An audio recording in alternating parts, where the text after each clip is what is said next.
Il est 23h52 et je viens de nettoyer mon bras. Cette fois-ci, ce n'est pas le gauche, mais le droit.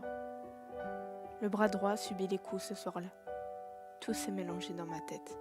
Les idées noires, les voix, je ne m'entends même plus. Je pense à toi, grand-père, à nous deux, à nos moments partagés. En plus de penser à toi chaque jour, chaque 26 du mois me terrifie et me plonge dans un vide sans issue.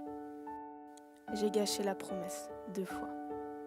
Et ce soir, ce sera la 3e fois. Je n'ai même pas fait résistance. Je me suis laissé guider et la lame a fait sa petite danse sur mon bras. Je pensais qu'en me mutilant, qu'en te parlant, tu allais me faire un signe que tu étais là, à mes côtés. La lame effleure ma peau. Et 1, 2, 3. Il m'en est devenu impossible de les compter. Je les ai enchaînés. Le sang coule et rien ne se passe. Aucun signe de ta part, grand-père. Je suis fascinée par cette couleur, par cette sensation que cela me procure. J'en ai tracé d'autres.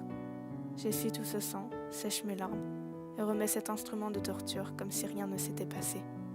Tout est calme, il est tard, la nuit est tombée depuis peu. Je m'allonge dans mon lit, écouteurs aux oreilles, yeux fixés au plafond, je pense. Mes pensées s'entremêlent. Je prends conscience de ce que je viens de faire. J'avais promis de tout arrêter. Un grand souffle de déception ainsi que de soulagement sort de moi. Je pense à toi, grand-père.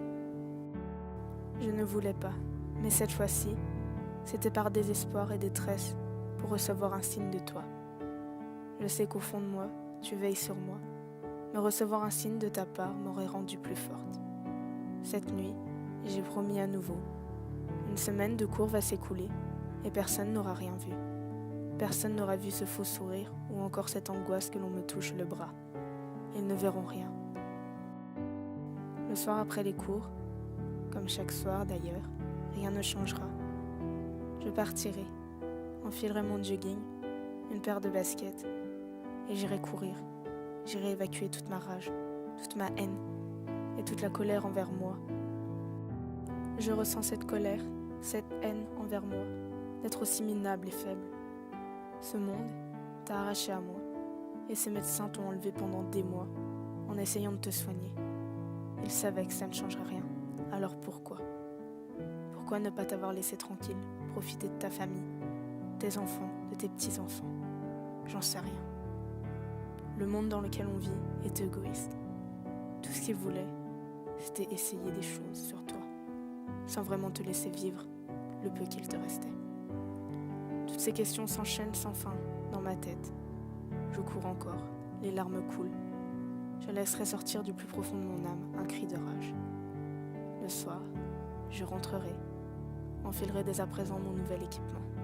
Faux sourire, en disant que tout va bien.